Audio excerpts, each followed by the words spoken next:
వెళ్ళి చెప్పుకున్నాడు బలహీనత. అది శరణాగతి అన్న మాటకు అర్థం. అందుకే అలా చెప్తే వినపడుతుందా అండి, మన మనసులో అనుకుంటే వినపడుతుందా అంటే వినపడి తీరుతుంది. రామకృష్ణ పరమహంసని ఎవరో ఒక ఆయన అదే అడిగాడు, అలా మనం మనసులో ప్రార్థన చేస్తే పరమేశ్వరుడికి వినపడుతుందా అని అడిగితే పరమహంస ఒక అద్భుతమైన మాట చెప్పారు. నీ ఇంట పాకుతున్న చీమలలో అతి చిన్న చీమను ఒక దాన్ని పట్టుకుని జాగ్రత్తగా కంసాలి దగ్గరికి తీసుకెళ్ళి దానికి ఎన్ని కాళ్ళున్నాయో లెక్క పెట్టించి ఒక్కొక్క కాలుకి పెట్టడానికి సరిపోయే గజ్జల పట్టాలు చేయించి కంసాలి చేసి ఇచ్చే వరకు చీమని నీ ఇంట్లో రక్షించి పట్టాలు చేసి ఇచ్చిన తరువాత చీమ కాళ్ళకి గజ్జాల పట్టాలు పెట్టి విడిచిపెట్టినప్పుడు చీమ పాకుతుంటే కదిలిన కాళ్ళకి కట్టినటువంటి గజ్జల పట్టాల నుండి వచ్చిన సవ్వడిని వినగలిగిన చెవులున్నవాడు ఈశ్వరుడు. కాబట్టి ఆయన ఏది వినలేడు, ఏదైనా వినగలడు. గజేంద్ర మోక్షణంలో ఎక్కడో ఉన్నటువంటి ఏనుగు లావొక్కింతయు లేదు ధైర్యము విలోలంబయ్య ప్రాణంబులా ఠావులు దప్పెను మూర్ఛవొచ్చే తనువుండశ్యన్ శ్రమంబయ్యడి నీవే తప్ప ఇతప్పరం బెరుగ మన్నింపందగున్ దీనునిన్ రావే ఈశ్వర కావవే వరద సంరక్షింపు భద్రాత్మక అంటే బయలుదేరాలా. అక్కడుంది శరణాగతి యొక్క అందం. అందుకే శోకము నుండి తప్పుకునేటటువంటి మార్గాన్ని ప్రతిపాదిస్తుంది. శోకము ఎంత ప్రమాదకరమైనదో చెప్తుంది. శ్రీరామాయణము వేదోపబ్రహ్మణము, వేదమే రామాయణంగా వచ్చింది. వేద విద్యే పరే పుంసి జాతే దశరథాత్మజే వేద ప్రచేతసాదాసీత్ సాక్షాత్ రామాయణాత్మన. వేదమే రామాయణంగా వచ్చింది కాబట్టి వేద హృదయాన్ని శ్రీరామాయణం ఆవిష్కరిస్తుంది. ఒకానొక సందర్భంలో కౌసల్యాదేవి ఈ శ్లోకం చెప్పవలసి వచ్చింది. ఎప్పుడు చెప్పింది ఈ శ్లోకం అంటే ఆవిడ చెయ్యకూడనంతటి మహాపాపాన్ని చేశాక చెప్పింది ఈ శ్లోకం. కానీ ఆమె పాపము ఆమె యొక్క పశ్చాత్తాపము వలన పరమేశ్వర స్వరూపుడైన భర్త యొక్క అనుగ్రహము వలన పోయింది అక్కడతో.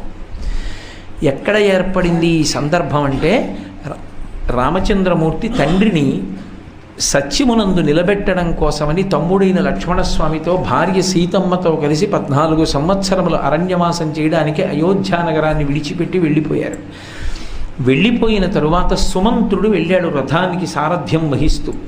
ఆ సుమంత్రుడు తిరిగి వచ్చిన తరువాత వినాలి అసలు అరణ్యంలో రామలక్ష్మణులు సీతమ్మ ఏ కష్టాలు పడుతున్నారో తెలుసుకోవాలని.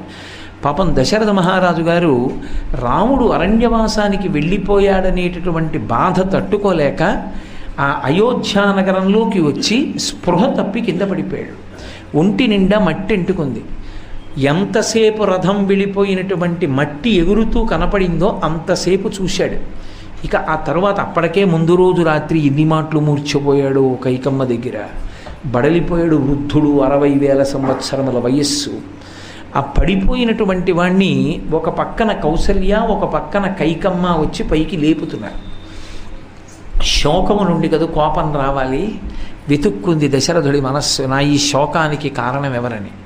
నిజానికి దశరథ శోకానికి కారణం దశరథుడి. కానీ ఇప్పుడు నేను ఆ ధర్మమీమాంస పక్కన పెట్టండి, బాహ్యంలో కథాపరంగా ఆలోచించండి. దశరథుడి శోకానికి కారణం కైకమ్మ దశరథుడి దృష్టిలో. ఎందుకని? రాముడికి పట్టాభిషేకం చేద్దాం అనుకున్నాడు. కానీ అకస్మాత్తుగా ఒక రాత్రి భూమి మీద పడుకుంది కోపగృహంలో. ఆ రోజుల్లో అలా ఉండేవి. ఆవిడ కోపంగా ఉంది అని ప్రత్యేకంగా తెలుసుకోక్కర్లేదు. కోపం వస్తే కోపం వచ్చిందని తెలియడానికి ఒక గదిలో ఉండేవారు. దాని పేరు కోపగృహం. కోపం వస్తే ఆ గదిలో ఉండేవారు. అంటే కోపగృహంలో ఉంది అంటే బొళ్ళు దగ్గర పెట్టుకుని వెళ్ళాలి భర్త లోపలికి అని గుర్తు. నేను పాపం దశరథుడు మానసికంగా సిద్ధపడి లోపలికి వెళ్ళాడు. ఆమె చాలా వాదించింది. 2 వరాలు ఇచ్చావు, నాకు వరాలు ఇమ్మంది. 9 వర్షాణి దండకారణ్యమాశ్రిత చీరాజన జటాధారీ రామో భవతు తాపస అభిషేక సమారంభో రాఘవస్యోపకల్ప్యతాం అనేనైవాభిషేకేన భరతో మిభిషిచ్యతాం అంది. 14 సంవత్సరములు రాముడు అరణ్యవాసం చెయ్యాలి. నారచీరలు కట్టుకుని జటాజూటం పెట్టుకుని కాళ్ళకి చెప్పులు కూడా లేకుండా వెళ్ళాలి. ఇదే ముహూర్తానికి నా కుమారుడైన భరతుడికి పట్టాభిషేకం జరగాలి. ఈ 2 వరాలు విన్నాడు. కూర్చున్న ఆసనం మించి కింద పడిపోయాడు, మూర్ఛపడిపోయాడు. ఎన్ని మాటలు తెలివి తప్పిపోయాడో, ఎన్ని మాటలు అసలు కైకమ్మ పాదాల మీద తలపెట్టి ఏడ్చాడు, నన్ను మన్నించు, ఈ వరాలు ఉపసంహారం చేయమని. ఆవిడ వినలేదు. అందుకే చెప్పుకున్నాడు, నన్ను కైకేయి సత్యవాక్యము అనేటటువంటి దాని చేత బంధించింది రామా అన్నాడు. మరునాడు రామచంద్రమూర్తి దశరథుణ్ణి సత్యమునందు నిలబెట్టడానికి వెళ్ళిపోయాడు. ఇప్పుడు ఆయనకి తనకి ఇంత శోకం కలగడానికి కారణం కైకమ్మే. లేకపోతే రాముడికి పట్టాభిషేకం జరిగేది. రాముడు రాజ్య పరిపాలన చేస్తుంటే తాను చూస్తూ పరమ సంతోషంగా కాలం గడిపేవాడు. ఇంతటి ఆనందం పోవడానికి కారణం కైకమ్మే. ఇప్పుడు ఎక్కడ కోపం వచ్చిందో అక్కడ నోటి వెంట అనరాని మాట ఒకటి వచ్చేస్తుంటుంది. శోకము నుండి కోపం వస్తుంది, కోపంలోంచి పాపం వస్తుంది. అందుకే ఆయన అన్నాడు, ధూర్తురాలవు, నీకు అర్థము తప్ప కామము తప్ప ధర్మం అక్కర్లేదు. అందుకే భర్తనైనటువంటి నన్ను కాదని నా మనస్సు కాదని వరాలు కోరుకున్నావు. విధవారాజ్యము చెయ్యుదువుగాక. నువ్వు చేసేటటువంటి రాజ్యం విధవరాజ్యం అవుతుంది. ఎందుకంటే నేను ఉండను, నేను మరణిస్తాను, కొడుకుని వదిలి ఉండలేక. 2, ఇక నువ్వు నన్ను ముట్టవద్దు. నీవు కానీ నీ మీద ఆధారపడిన సేవకులు కానీ నీ బంధువులు కానీ నాకెవరూ ఏమీ కారు.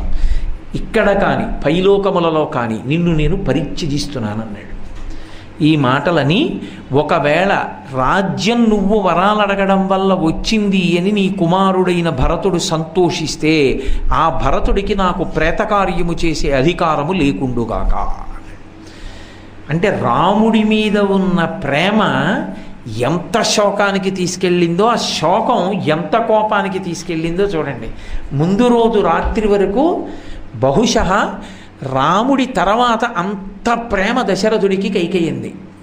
అంత ప్రేమ ఉన్న కైకమ్మ మరునాటి మధ్యాహ్నానికి అంతటి శత్రువుగా మారింది. మనసు నాటకం అలా ఉంటుంది. దానికి కలిగే కష్టసుఖాల వల్ల అంత చిత్రాతి చిత్రంగా మారుతుంది. అందుకే రామాయణం వంట పడితే మనసు చేసే నాటకం చూడటం చాలా ఆశ్చర్యంగా ఉంటుంది. అంతకన్నా పెద్ద సినిమా లోకంలో ఇంకోటి ఉండదు. కాబట్టి ఇప్పుడు కైకమ్మని నింద చేసి నన్ను ముట్టుకోవద్దన్నాడు. కౌసల్యాదేవి ఒక్కతే ఏం తీసుకెడుతుంది? అక్కడ ఉన్న సేవకులందరూ వచ్చి ఎత్తారు. నన్ను కౌసల్యా మందిరంలో దిగబెట్టండి అంటూ ఒక మాట అన్నాడు. కౌసల్యా మందిరంలో నాకు శాంతి లభిస్తుంది అన్నాడు. శాంతి అంటే ఈ శోకమును పోగొట్టగలిగినటువంటి మాటలు వినపడతాయి. ఎందుకని? ఆమె ప్రేమైకమూర్తి. ఆమె నన్ను మన్నిస్తుంది. అయ్యో మీరు ఇంత బాధపడుతున్నారా అని నన్ను ఊరడిస్తుంది. ఎందుకని? ఆయన ఉద్దేశ్యం ఏంటి? తన కొడుకు దూరమైపోయి తానెలా బాధపడుతున్నాడో ఆ కొడుకుని కన్న తల్లి కూడా అలాగే బాధపడుతోంది. ఇద్దరి బాధ సమానం. అయ్యో మన కొడుకు అని ఆ కొడుకు వెళ్ళిపోయాడు, భర్త ఇంత బాధపడుతున్నాడని ఓదారుస్తుంది అనుకున్నాడు. అనుకుని మందిరానికి చేరాడు. సరే, సుమంత్రుడు వచ్చి వెళ్ళిపోయిన తర్వాత కౌసల్యాదేవితో బాధ పంచుకునే ప్రయత్నం చేశాడు. రాముడు వెళ్ళిపోయాడని కౌసల్య కొన్ని మాటలు చెప్పింది. నీ గురించి లోకంలో మాట్లాడేటప్పుడు కీర్తివంతుడవని, ధర్మాత్ముడవని, దయామయుడవని చెప్తుంటారు. కానీ ఈ 3 పరమ అబద్ధాలన్న విషయం నాకు ఒక్కదానికే తెలుసు. నువ్వు దయామయుడవు కావు, నువ్వు ధర్మాత్ముడవు కావు, నువ్వు ప్రజారంజకుడవు కావు. నీకు కావలసింది కైకమ్మ ఒక్కతే.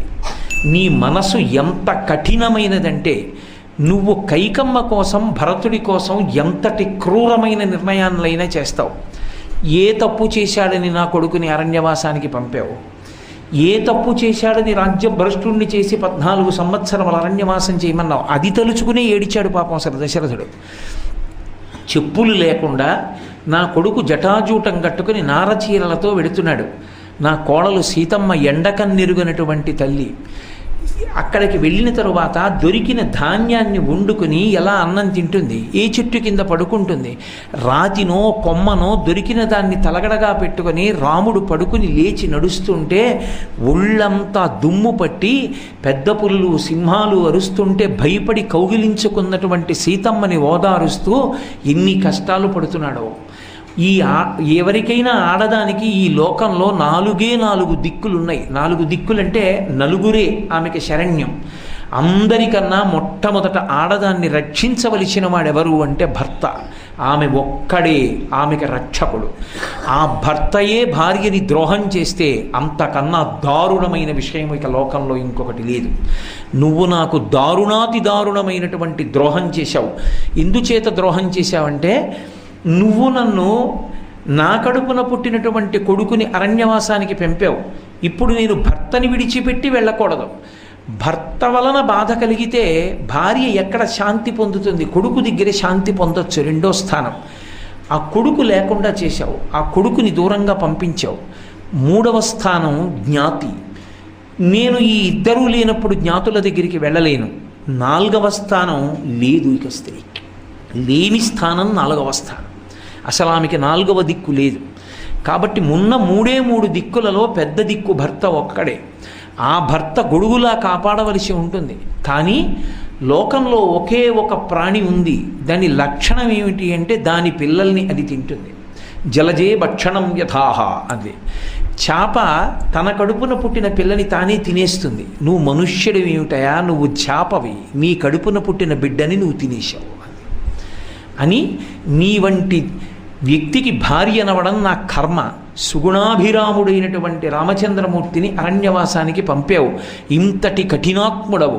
నీ వలన నేను కాదు, కోసల రాజ్యంలో ఉన్నటువంటి ప్రజలు, మంత్రులు, సేనానులు, భార్యలు, అంతఃపుర పరివారము ఇంతమంది బాధపడుతున్నారు. నీకు అక్కర్లేదు. నీ మనసు సంతోషమేగా. కైకమ్మ సంతోషంగా ఉంది, భరతుడు సంతోషంగా ఉన్నాడు. నీకు కావలసింది ఆ ఇద్దరి సంతోషమే. పైకి నువ్వు ప్రజారంజకుడవు. నీ వంచనా స్వభావం నాకు తెలిసింది. అప్పటికే కుమిలి ఏడుస్తున్న దశరథుడు ఏడవడానికి కన్నుల నీళ్లు లేక తెల్లబోయేలా ఉండిపోయాడు కౌసల్య వంక చూస్తూ. ఉండిపోయి ఆ కూర్చున్న ఆసనం మించి లేచి 2 చేతులు పైకెత్తి జోడించి నమస్కరించాడు. నమస్కరించి ఆవిడ దగ్గరికి వెళ్ళి వేపమానాంతాంజలిం కృత్వా అంటారు మహర్షి. 2 చేతులతో నమస్కారం చేస్తూ కౌసల్య దగ్గరికి వెళ్ళి, కౌసల్య నీ పాదముల మీద నా తల పెట్టి పడిపోతాను, అంత మాటలు అనకు. నీకు తెలుసు దేవి దైవతం ప్రత్యక్షం, భర్త ఎవరో కాదు, ప్రత్యక్షంగా కన్నుల ముందున్నటువంటి దైవం. అన్ని చోట్ల అశాంతి పొంది శాంతి కోసం నీ దగ్గరికి వచ్చాను. నువ్వు ఇన్ని మాటలు అన్నావు, నా జీవితంలో శాంతి అన్న మాట కరువైపోయింది. అందుకని పెద్దరికం చిన్నరికం తెలుసున్న దానివి, ధర్మం ఎరిగిన దానివి, భర్తని ఇలాంటి మాటలు అనకూడదు అని తెలుసున్న దానివి, అయినా కూడా నేను ధర్మంతో మాట్లాడానో, సత్యానికి కట్టుబడ్డానో, రాముడి మీద ప్రేమ లేక అరణ్యవాసానికి పంపించేశానో, కుట్ర చేశానో నీకు తెలుసు. తెలిసి నన్ను నింద చేస్తున్నావు. నువ్వే నింద చేస్తే ఇంత ధర్మం తెలిసి ఉన్నదానివి, ఇక నాకు శాంతి ఎక్కడుంది అని నమస్కారం చేస్తూ వంగి ఆమె పాదముల మీద పడబోయాడు. కౌసల్య 2 చేతులు పట్టుకుని ఆయన్ని పైకెత్తి వెంటనే నన్ను చంపేశావు మహారాజా.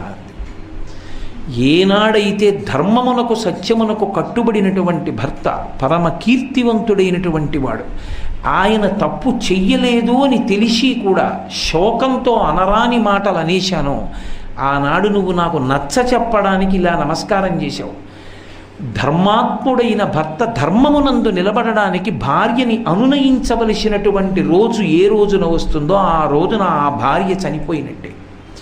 కాబట్టి నేను చనిపోయాను. నీ చేత అనునయింప చేసుకున్న నా బ్రతుకు కాదు. నేను నేల మీద పడి నీ పాదముల మీద శిరసుంచి నమస్కరిస్తున్నాను. ఆ నమస్కరించిన చేతులు విప్పేసి నా తల మీద పెట్టని పద్మాన్ని పెట్టుకున్నట్టుగా 2 చేతులు తల మీద పెట్టుకుని భోరున ఏడ్చి నేను శోకంలో అదుపు తప్పిపోయాను. ఒక్కసారి వర్షాలు పడి నదులు పొంగితే సముద్రం నీరు పెరిగినట్టు రాముడు అకస్మాత్తుగా అరణ్యవాసానికి వెళ్ళిపోవడంలో నా శోకం అదుపు తప్పిపోయింది.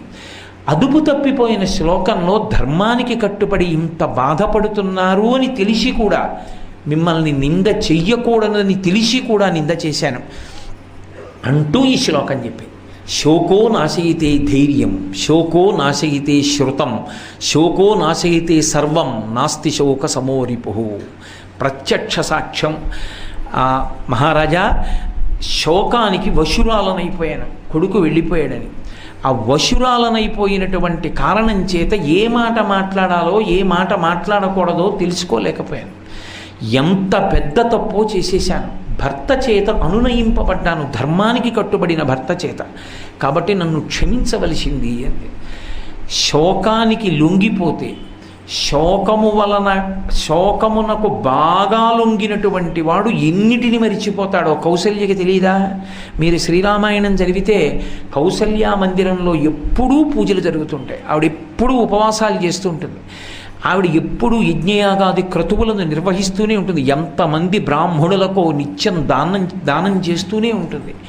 అటువంటి తల్లి అన్ని శాస్త్రములు నెరుగున్నది, అన్ని పుణ్యకర్మలు చేసేది, భర్త పట్ల అంత మర్యాద కలిగినది. అటువంటి కులకాంత అన్ని మాటలు భర్తని అంది అంటే ఆమె శోకమే కారణము. ఆమె తెలిసి అనలేదు, శోకమునకు వశురాలైపోయింది. శోకమునకు ఒక్కసారి వశమైపోతే ఇన్ని అనకూడని మాటలు నోటి వెంట వచ్చేసాయో. అందుకే మనిషి శోకమునకు వశుడైతే ఇన్ని బాధలు పడతాడు. కాబట్టి శోకమునకు వశపడకుండుగాక.